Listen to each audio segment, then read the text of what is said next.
Thank you, Senator. Thank you, Chairman, and thank you, gentlemen, for being here. I appreciate the opportunity to hear from you. Mr. Campbell, let me start with you. Most of, I think, well, a lot of my concerns, whether it's this merger or the proposed Paramount merger, have to do with the impact on the workforce, impact on consumer choice and cost, among other things. Most of the media consolidation we have seen has not resulted in lower costs for consumers, but has resulted in a lot of layoffs and job losses. Do you think that will be the case here? That is, as a result of this merger, should we expect there'll be a round of layoffs, and how large?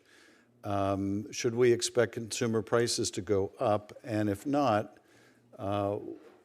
why should we think this will be the exception? Thank you, Senator. No, I think the answer is no in both cases.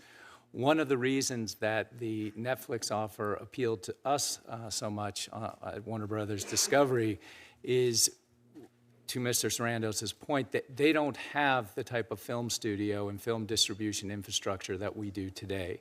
They don't have the type of television studio that we do today. And we believe, based on our discussions with them in the negotiation process, that they're not only going to keep those operations intact, in fact, they're going to invest in those operations and invest in continued production, including on our lots in Burbank and elsewhere. Similarly, on the consumer side, as Mr. Sarandos said, 80% of the HBO Max subscribers today already get Netflix. Now, with this transaction, Netflix will have the opportunity to offer those two services together at a discount.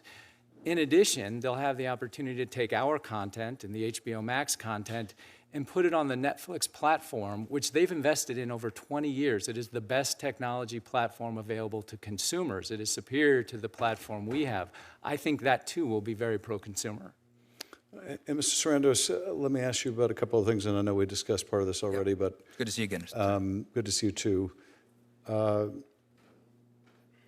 Share with us your thoughts on the impact on the theater industry. Yeah. I happen to be one of those people who loves to go see movies in the theater and be surrounded by other people experiencing the same thing. There was a lot of concern that, given the business model you've had to date, that theatrical exhibitions will be cut down from 45 days or whatever they generally are, the industry standard, down to a lot less, maybe 17. How long do you expect theatrical exhibition to be? How will that change or not change? And also, in terms of jobs, for many of the other studios, we've seen a growth since the pandemic in production at home.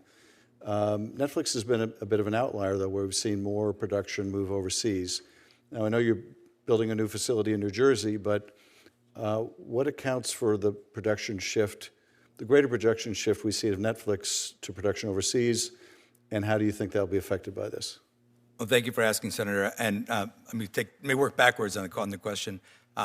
We have some local for local production that happens overseas, meaning we have a service in South Korea and we produce some Korean content for the South Korean market in local language, local cast, local producers, that kind of producing. That happens separate and aside from this. Almost all of the vast majority of our content spend is produced in the United States. There's been many studios, including Disney, just recently moved all the Avenger movies to London.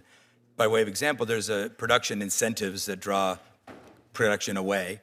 What I've been doing for the last several years is working with the state of New Jersey to create an incentive that competes with that UK incentive and brings production home. We're building that big studio in New Jersey for that. Since that incentive passed, we had 11 projects. 7 of them were slated to go to the UK, pulled back into New Jersey. So we are leading production in the United States and intend to keep growing it. As Bruce said, the Warner Brothers slate of movies are still getting made. We're making them. We're going to operate Warner Brothers Studio largely as it is today, including releasing the movies in the theater with the traditional 45-day window. Now, I know I've earned some skepticism over the years on this because I was talking a lot about Netflix business model, which was different from that.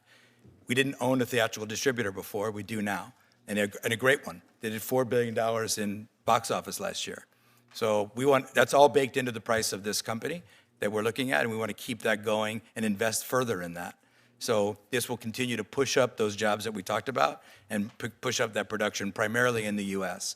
So this will keep the theater business intact. This will definitely keep production in the U.S. growing. I think what we've done in New Jersey is going to change the course of production in the U.S. completely, and I think other states will see the value of that as well. Well, this gives me a perfect final opportunity to do a little self-promotion, Mr. Chairman. I have a bill that would provide a film tax credit analogous to what's been driving film production overseas, that's offered in other countries, and would welcome anyone who would like to work together. Greatly support you on that, Senator. Thank you very much. Thank you, Senator Schiff. Senator Hawley. Thank you, Mr. Chairman, for calling this hearing. Welcome to the witnesses.